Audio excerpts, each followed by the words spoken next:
그들이 가버나움이라는 동네에 들어갔습니다. 여기서 말하는 그들은 예수님과 바로 위절을 보시면 갈릴리 해변에서 시몬과 그 형제 안드레와 또 야고보와 요한, 이 사람들을 제자로 부르시는 장면이 있습니다. 그러니까 이들을 제자로 부르신 후에 예수님께서 제자로 부르신 이 사람들과 함께 가버나움이라는 동네로 들어가신 것입니다. 가버나움이라는 동네에 들어가셔서 어떤 안식일에 유대인들의 회당에서 예수님도 말씀을 가르치셨습니다. 이 회당은 성전과 같은 곳입니다. 이스라엘 백성들이 이 회당에 함께 모여서 하나님을 예배하고 또 이 회당에서 하나님의 말씀과 율법을 공부하고 배우고 또 가르치곤 했습니다. 예수님도 이 회당에서 하나님의 말씀, 하나님의 천국의 복음을 강론하시고 말씀하시고 선포하셨습니다. 그 예수님의 말씀이 얼마나 힘있고 능력 있는지 오늘 본문 22절을 보니까 무슨 사람이 그 교훈에 논란이 있는 그가 가르치는 것이 권위 있는 자 같고 서기관들과 같지 아니하밀러라고 합니다. 그 교훈을 듣고 예수 그리스도께서 하시는 그 말씀, 예수님께서 하시는 그 가르침을 듣고 사람들이 다 놀랐다고 말합니다. 여기서 우리말 이 놀라다라고 번역된 이 헬라어 단어는 뭐뭐로부터 이렇게 큰 충격을 받다 혹은 뭐뭐로부터 이렇게 얻어맞다 이런 뜻을 가지고 있습니다. 그러니까 예수님께서 이날 이 안식일의 회당에서 가르치실 때 이 현장에서 예수 그리스도의 말씀과 그 가르침을 받은 사람들은 마치 무슨 망치로 머리를 한 대 꽝 얻어맞은 것처럼 정말 예수 그리스도의 말씀을 듣고 그 말씀의 권위와 능력 앞에 압도되지 않을 수 없었다는 것입니다. 모든 사람들이 공통적으로 이런 반응을 보였습니다. 유대인들은 늘 이 회당에서 서기관들의 가르침을 받았습니다. 서기관들은 늘 이 회당에서 모세의 율법을 강론하면서 이 율법이 무슨 의미인지, 이 율법의 말씀을 현대적으로는 어떻게 적용할 수 있는지, 우리가 사는 이 세대에서는 어떻게 또 적용을 하면서 가르치면서 살아야 할지 이런 것들을 교훈하던 사람들이었는데요. 예수 그리스도의 말씀을 들어보니까 이 서기관들과 같지 않더라는 것입니다. 가만히 들어보니까 이 서기관처럼 단순히 어떤 율법을 해석하는 차원 혹은 율법의 말씀을 어떤 현대적으로 적용하는 차원, 그런 차원의 문제가 아니라 이거는 말로 할 수도 없고 입이 다물어지지도 않는 정말 어떤 압도당함, 정말 성령의 권능이라고밖에는 말할 수 없겠죠. 모든 사람들이 이 예수 그리스도의 가르침에 놀랐습니다. 압도당하고 말았습니다. 그런 일이 이 가버나움이라는 동네의 한 안식일에 어떤 회당에서 있었습니다. 여기까지만 보면 여기까지의 광경은 정말 너무너무 아름답고 정말 훈훈하고 좋습니다. 특별히 오늘 예수님께서 들어가신 이 동네 이름을 가버나움이라고 밝히고 있는데요. 이 가버나움이라는 이 말은 카페르라는 어떤 마을이라는 뜻의 단어와 나움이라는 위로라는 뜻의 두 단어가 합쳐진 말입니다. 그러니까 가버나움, 카페르나움 하면 위로의 마을, 격려의 동네 뭐 이런 뜻이겠죠. 그러니까 하나님께서, 예수님께서 위로의 마을, 아마 사람들이 하나님의 말씀으로부터 나오는 어떤 하늘의 평안과 하나님이 주시는 말할 수 없는 어떤 평강, 그것으로부터 늘 우리가 사는 이 마을이 위로를 얻고 격려를 얻고 힘을 얻었으면 하는 그런 마음으로 아마도 이 이름을 지었지 않았을까 싶습니다. 아무튼 위로의 마음이라고 불리는 이 마을에서 거룩한 날 하나님께서 참된 안식과 참된 평안과 온갖 좋은 복들을 약속해 주신 안식일에 하나님의 말씀이 가르쳐지고 하나님을 예배하고 천국의 복음이 선포되는 회당에서 하나님 그 자체이신 예수 그리스도가 이 회당에서 하나님의 말씀을 강론할 때, 하나님의 말씀을 가르칠 때 듣는 모든 사람들이 정말 저 하늘의 하나님의 권능 그리고 성령이 주시는 압도하는 은혜로 말미암아 큰 은혜를 받았고 말로 형용할 수 없는 성령의 권능을 덧입고 있다는 것입니다. 얼마나 아름답습니까? 위로의 마을에서 하나님이 복 주시기로 약속한 날, 하나님의 말씀과 하나님의 복음이 선포되는 교회, 성전에서 하나님 그 자체이신 하나님께서 직접 선포하시는 말씀을 통해 하나님이 직접 허락하시는 위로와 평강을 얻고 있으니 이보다 더 좋은 순간, 좋은 장소가 어디 있겠습니까? 너무너무 아름답고 너무너무 훈훈하고 생각만 해도 이런 거 한번 경험해 봤으면 좋겠습니다. 그런데 여기까지, 행복했던 순간, 좋았던 순간은 여기까지입니다. 생각지 않았던 일이 일어났습니다.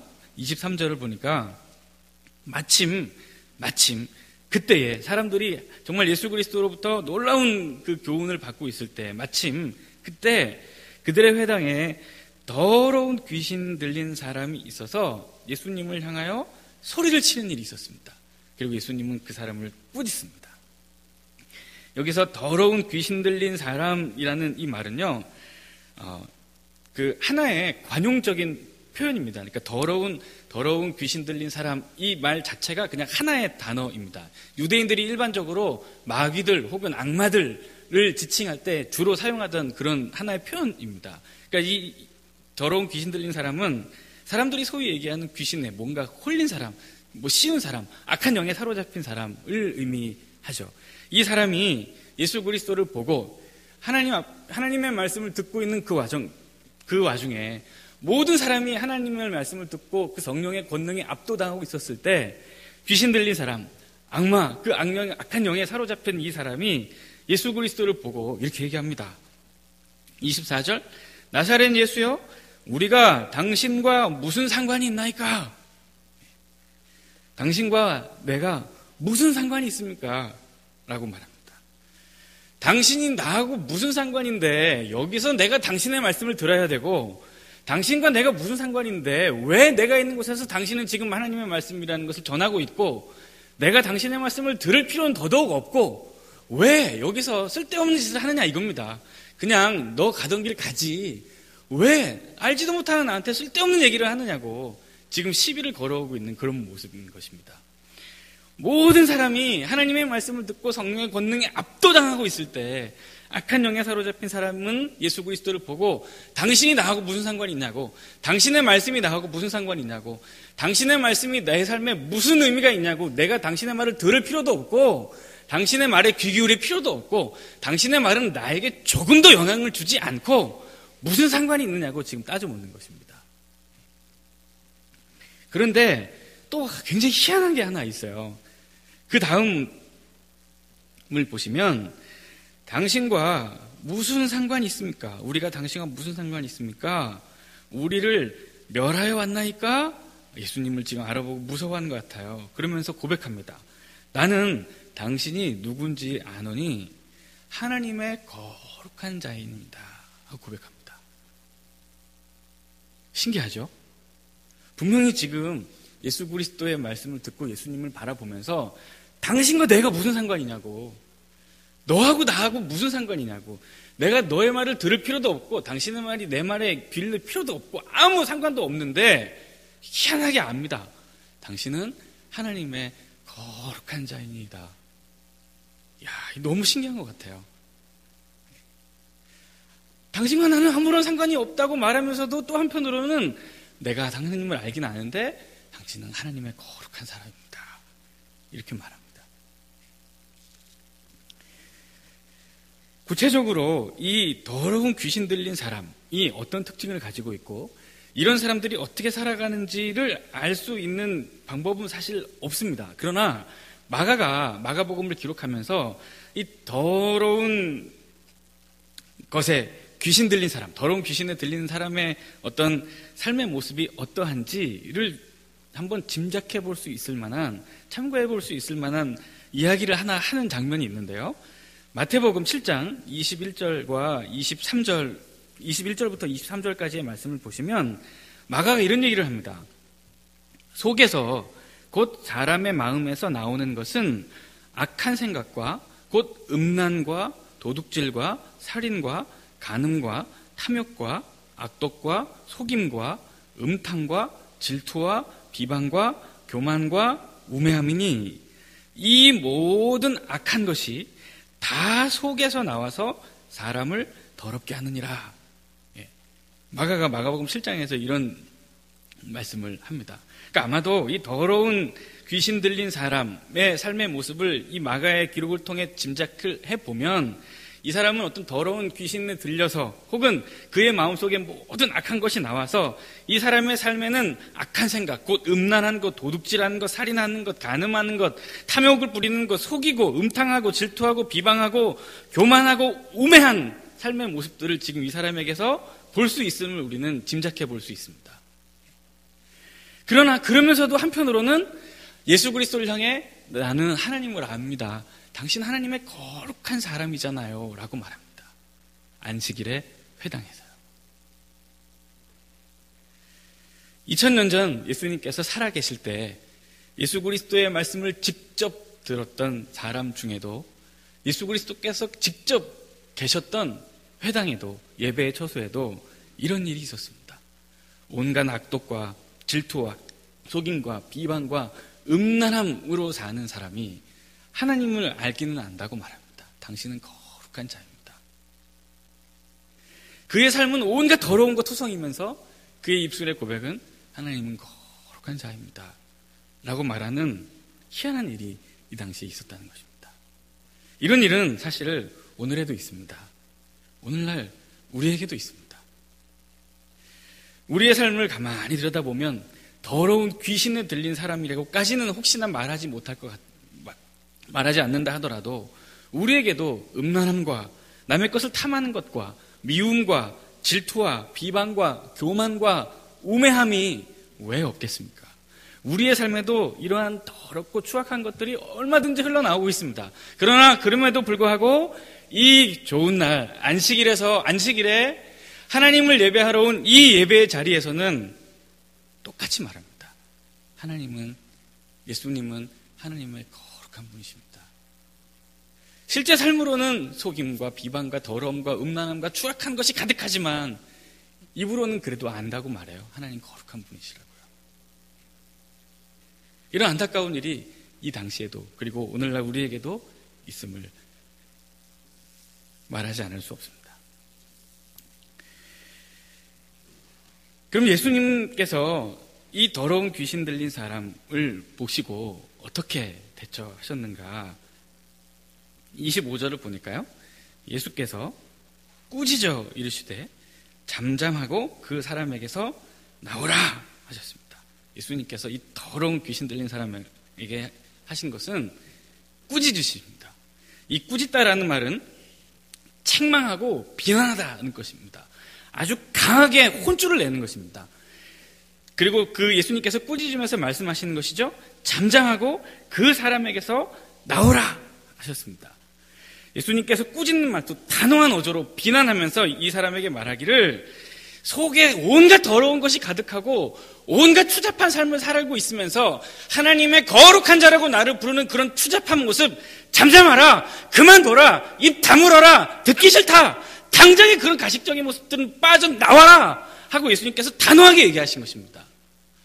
이 사람을 타이르거나 다독거리거나 위로하거나 격려하고 돌려보내신 것이 아니라 어떻게 온갖 더럽고 추악한 것을 다 가지고 살고 있으면서 나를 향해 거룩한 자라고 고백하느냐고, 그 모든 음란함과 더러움과 가식된 것들을 다 지금 버려버리라고 예수님께서 강하게 책망하고 꾸짖으셨습니다.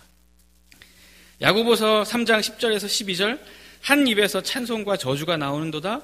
내 형제들아, 이것이 마땅하지 아니하니라. 샘이 한 구멍으로 어찌 단물과 쓴물을 내겠느냐. 내 형제들아, 어찌 무화과 나무가 감람 열매를, 포도나무가 무화과 열매를 맺겠느냐. 이와 같이 짠 물이 단물을 내지 못하느니라. 어떻게 한 입에서, 어떻게 한 인격에서 더럽고 추악한 것, 음란과 도둑질과 방탕함과 속임과 미움과 비방과 시기와 질투가 나오면서 그 입으로는 또 하나님을 거룩한 자니이다 라고 고백할 수 있는지, 예수님께서 이 더러움을 단호하게 꾸짖으십니다. 잠잠하라, 입 닫아라는 것입니다. 그러지 말라는 것입니다.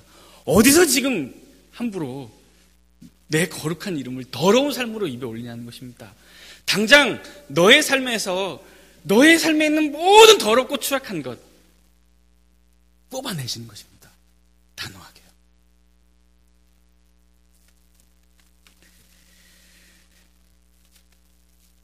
어쩌면 이 사람은 스스로 생각했을지도 모르겠습니다. 그래도 내가 불쌍하지 않나? 귀신 들린 나. 얼마나 삶이 힘들면 사람을 속이는 지경에까지 이르렀을까? 얼마나 마음이 외롭고 쓸쓸했으면, 얼마나 사는 게 힘들어서 공허한 마음이 들었으면 음란한 것들을 찾아 헤맸을까? 스스로 자기 삶을 보면서 스스로 위로했을지 모르겠습니다. 위로의 마을에서요. 그리고 다른 사람들에게도 이런 위로를 받고 싶었는지도 모르겠습니다. 이럴 수밖에 없었던 자신의 삶을 정당화해 주기를 이 사람은 바라고 있었을지도 모르겠습니다. 하지만 예수님은 이 사람을 위로하거나 격려하거나 따뜻하게 맞이하거나 잘 알아듣게 타일러서 돌려보내지 않으셨습니다. 이 사람을 장악하고 있는 온갖 더럽고 추잡한 것을 강하게 책망하셨습니다.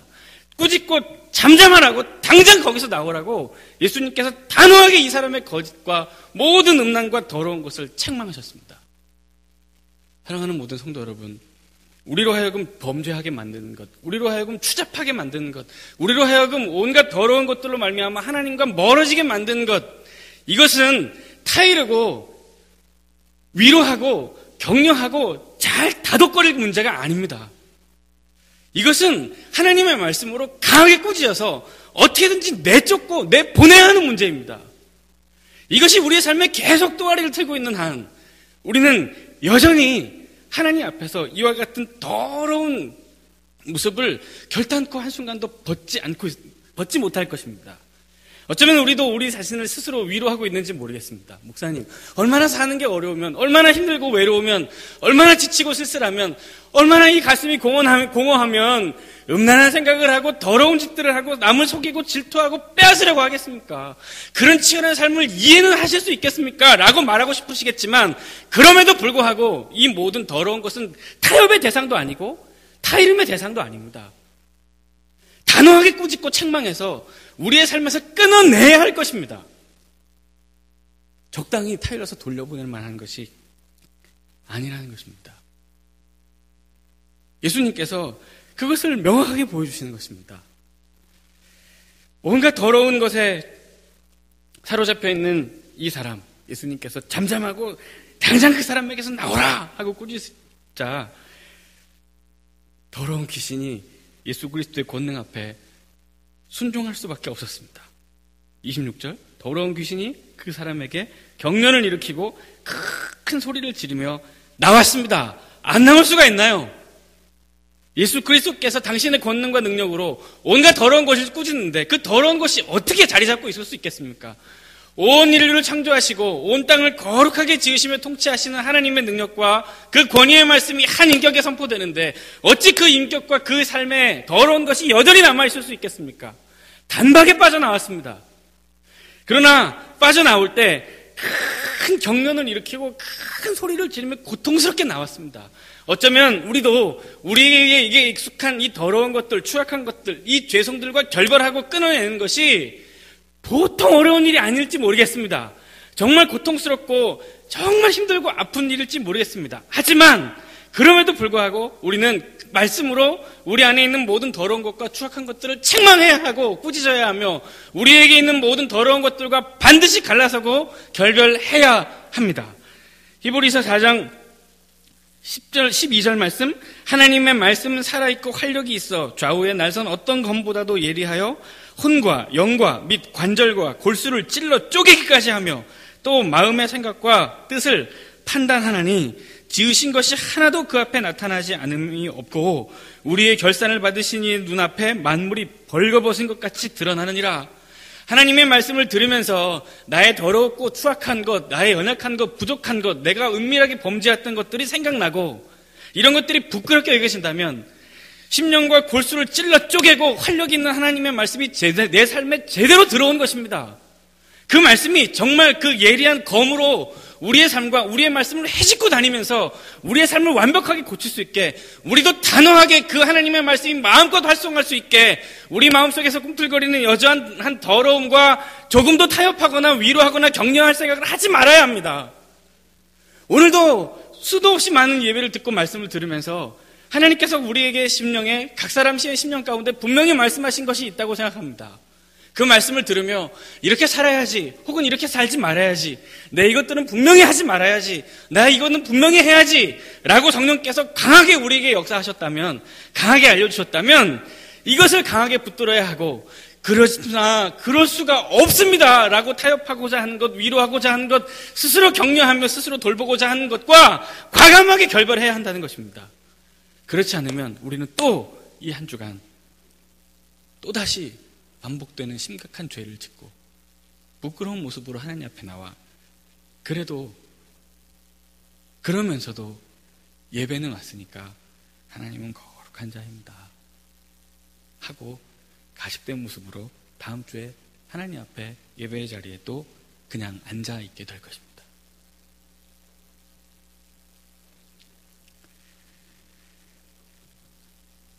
제 딸아이는 새를 싫어합니다. 새가 무서운가 봐요. 길거리를 손잡고 지나가다가도 비둘기나 참새가 날아오면 안아달라고 막 쏘스라치게 놀랍니다.